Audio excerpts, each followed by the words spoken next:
a 30-foot long, 100-ton passenger liner flying about 20 feet above the ground. I'll leave it entirely up to you as to think what you see. Again, you want to focus your eyes about halfway up on the right.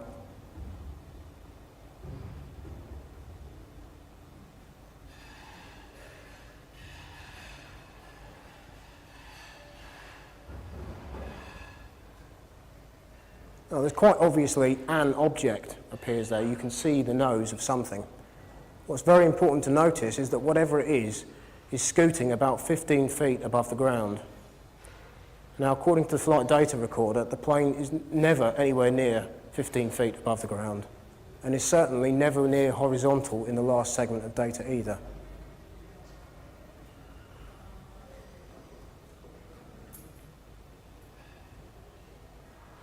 Now, I leave it up to you, but quite patently something hit the building, obviously an aircraft of some sort.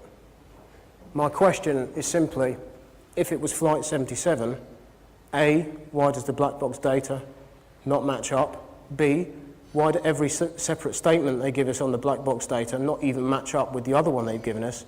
And C, why do they refuse to make any comment about why that is? If the story is as we've been told, why will they not comment? Why does none of the data match up? Why do the eyewitnesses directly contradict the data we've been given?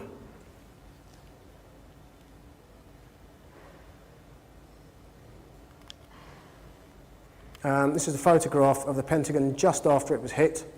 The dim yellow circle there is approximately the entry point of the aircraft. You can't see much, most of it's obscured in smoke. The interesting point of note is that if you superimpose the image of a 757 entering at that height, the engine passes precisely through these extremely sturdy cable reels here, which have had an 8-ton engine fly through them at 500 miles an hour without even rolling, which is quite impressive.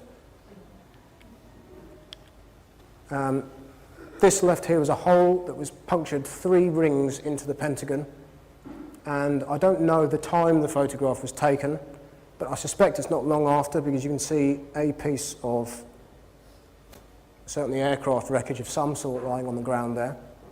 The interesting point of note is you have a large round hole there.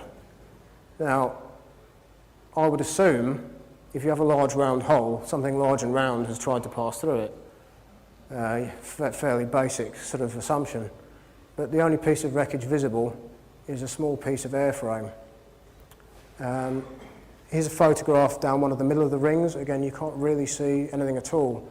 I have friends in the States who've been through about 1,000 pictures of the inside of the Pentagon after it was hit. They have never seen an airline seat, a piece of luggage, a piece of clothing, a belt buckle. Now, there are pieces of plane wreckage there. Now, obviously, some sort of aircraft hit the building, patently.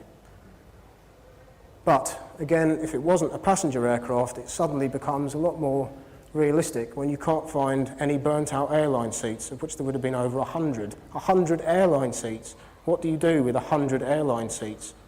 Where have they gone? Now, maybe they were there, but someone who's managed to photograph 1,000 pictures of the inside of the building has managed not to take a picture of a single one of them.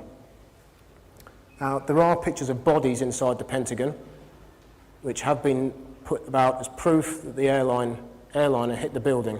Well, there were over 100 military personnel killed in the building, and none of the bodies are in an airline seat, so it's patently impossible to say whether the bodies are from the passengers or from the unfortunate people from the United States Military Financial Auditing Service who were killed. These poor souls were almost certainly in the middle of investigating the missing $2.3 trillion from the budget of the United States Department of Defense. The day before 9/11, Donald Rumsfeld admitted, somewhat cagily, that the Pentagon is unable to account for approximately $2.3 trillion. $2.3 billion they're unable to account for. The next day, hijackers hijack an airliner and fly into the Army's Financial Auditing Services department in the Pentagon, which is very convenient. Bizarrely, if they'd flown it into the other side of the Pentagon, that would be where all the top brass were. As Donald Rumsfeld, United States Secretary of Defense, was sitting in his office comfortably in the Pentagon when the aircraft hit. If the hijackers had hit the other side of the building, they would have wiped out half of the top brass in America. Instead, they hit the only portion of the building which had just been renovated and which contained mostly only staff like financial auditors. I believe the highest person of military ranking killed in the Pentagon was captain. So from the point of view of the hijackers, it's an extraordinarily poorly planned attack on the building.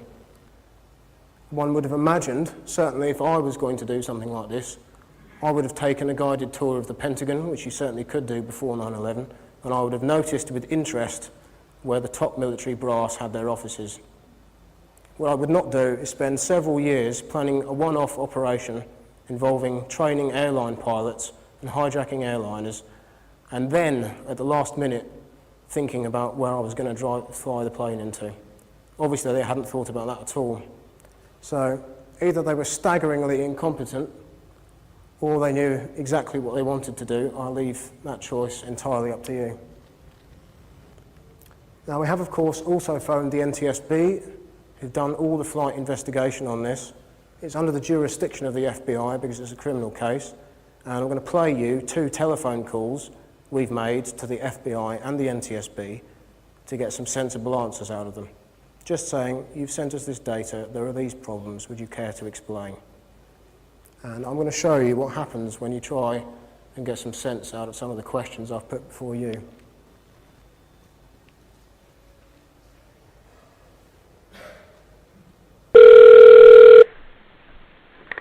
NTSB Public Affairs, Nicholas speaking.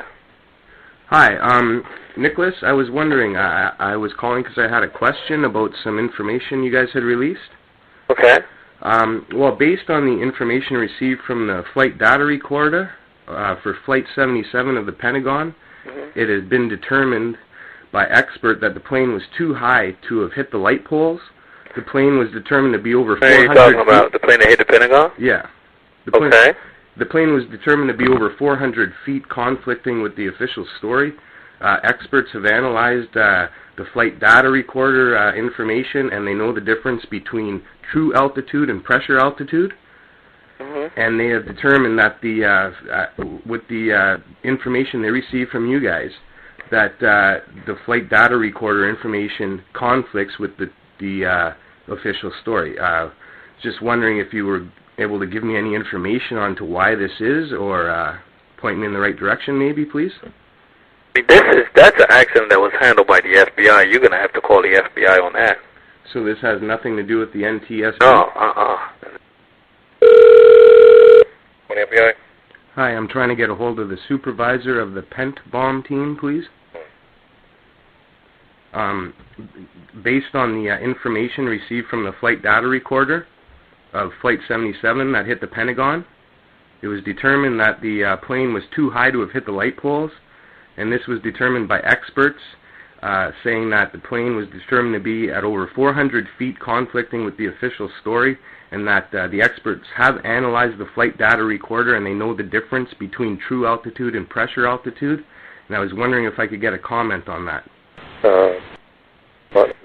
And are you guys aware of the fact that the flight data recorder information conflicts with the official story, setting the plane at about over 400 feet? Once again, sir, not. Sorry, I couldn't hear you. I am not in a position. Are you the supervisor of the Pent bomb team? I am not.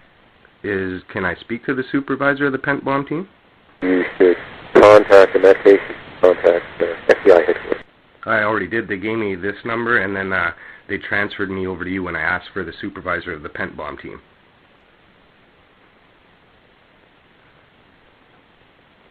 Hello?